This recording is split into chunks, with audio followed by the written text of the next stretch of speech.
lovely and darling viewers, it's Jen here at Check Her Joy, and this time I'm doing another Top 5 Wednesday. As always, the Goodreads group is in the description below if you want to check that out. This week's topic is road trips. So these are books that have road trips in them, and this actually isn't a topic that I read a lot of, but I do read a lot of fantasy and sci-fi, and they have epic quests and journeys that travel vast spaces, so that's kind of where this list is mostly. You'll see.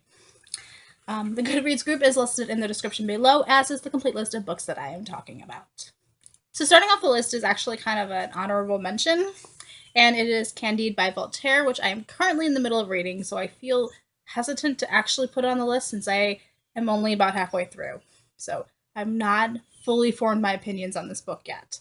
But basically, it is hysterical, and I love it. This follows the main character of Candide, who is born in this German castle, and just a bunch of really awful things happen to him, one of which being that he gets kicked out of his castle and is sent on this journey where he travels across Europe and South America and probably other places, but I've only gotten to South America so far. So there's a lot of traveling, and it has that road trip feel to it, and it's also satirical and funny, and I super appreciate this book, and I wish I had known that this was actually a satire and not just some philosophy textbook way sooner, because I am super loving this book. So getting to my list proper and books that I've actually finished, the first one is An Abundance of Katherines by John Green. This is a YA contemporary. It focuses on Colin Singleton, and he has dated 19 girls named Catherine, like exclusively only dated Catherines, and gotten dumped by them all. And so he and his best friend decide that they need a break. They need to get out of Chicago. They need to go see the rest of the world. What they do is go on this road trip. And it's not really like a huge part of this book. Mostly it is them starting in Chicago in this big city and then ending up in this really small town in Tennessee. And it's really about getting to know this one town and the people there and really getting involved with that community. And I love this book. Especially I mostly love Colin as a character and the way that he thinks, and he goes off on these tangents, and that's very much how I process the world and think and talk.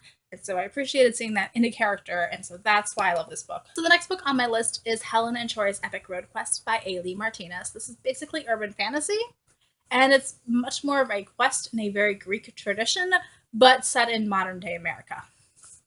It focuses on two teenagers who have minimum wage jobs working at this hamburger joint. And the one main character is Troy, and he's like the basic all-American guy. He's very athletic and gets perfect grades, does everything he's supposed to, is like absolutely normal. Helen, on the other hand, is totally into geeky stuff. She loves comics, and she's much more a nerd, I think. But also, Helen is a minotaur, which makes her decidedly not normal. And for the most part, that doesn't really bother her. She's gotten used to the fact that she's not considered normal. And the interesting part of this is that the two of them end up on this quest.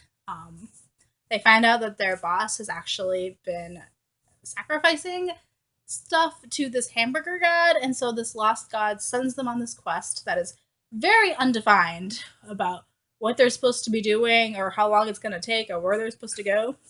But Helen and Troy end up in this convertible, and they just take this road trip across America that leads them to all these very questing type things, like running into mazes and being pursued by orcs. And it is super funny, and I love it. It's so imaginative, and it's kind of one of those books where like I don't know what's going to happen next, and I'm really enjoying it. Like anything could happen. It's great. The next book on my list is American Gods by Neil Gaiman. This is urban fantasy. It focuses on Shadow, who is being released from prison, and he tries to go home, but he finds out that his wife and best friend have both been killed. His job was going to be working for his best friend, and now he's got like nothing. So when the stranger offers him a job, Shadow takes it. He's got nothing to lose, and he ends up going on this journey across America and encountering all these gods. Some of them are old school gods, like Norse gods, Greek gods, Russian, I don't know what you would call them, but like all these characters from mythology and different religions, he encounters them in America.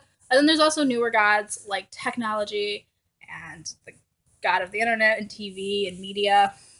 And we have these old gods versus these new gods, and they just clash. And Shadow is stuck in the middle of this.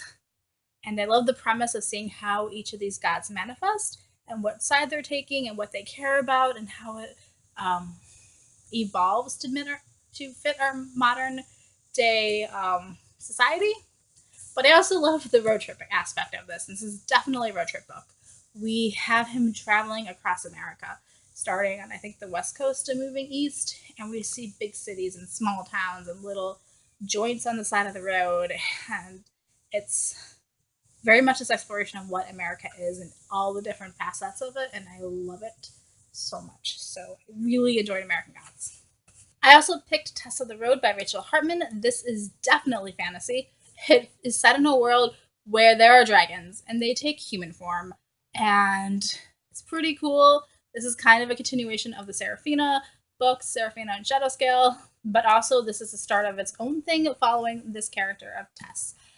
And she doesn't live up to her parents' expectations at all. Her parents want this proper lady to marry well, and Tess is not having it. She's much more of a go out and have adventures and do her own thing.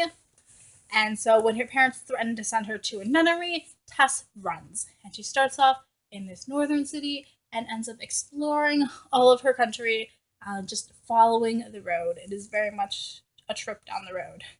And the road is very much a character in this book as well, which I love. I love Tess and all the characters that she meets and encounters and the adventures she has. And I just really love this world that these books are set in with the dragons and this medieval type world. And it's awesome. The last book on my list is A Gentleman's Guide to Vice and Virtue by Mackenzie Lee. This is a historical fiction book that is set in the 1700s, and it follows Monty, Percy, and Felicity as they go on this grand tour of Europe. So Monty is this lord, basically. He is set to inherit his father's estate, but he's this rogue character who is constantly off flirting with everybody. And I mean everybody, because Monty's bisexual, and he doesn't care if it's male or female. And this has gotten him into tons of trouble with his parents, because he's supposed to settle down and marry a girl and start producing babies and run this estate. And none of that is currently on Monty's radar. So his parents are like, hey, you're going to go do this grand tour.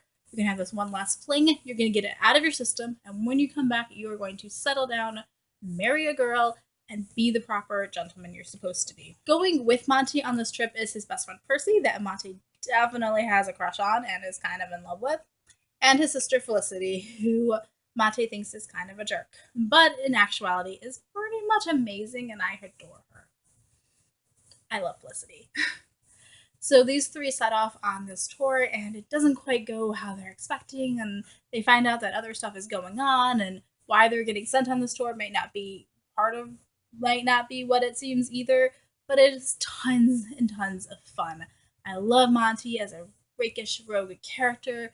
I love Felicity as this great feminist who is this asexual character who just is so surprising. Like, these characters surprise me constantly throughout this book. And it's really intriguing and really fun, and I love it, and I really need book 2 now. Please. Need it. So guys, those were my top 5.5 books that have road trips in them or have great journeys across large swaths of land where we get to explore everything. I really don't read contemporary road trip books, guys. I don't do it. Let me know in the comments below what you thought of my picks and what are your favorite books that feature road trips or journeys or quests, however you want to define that. So, peace out. I love you guys and keep reading. Bye.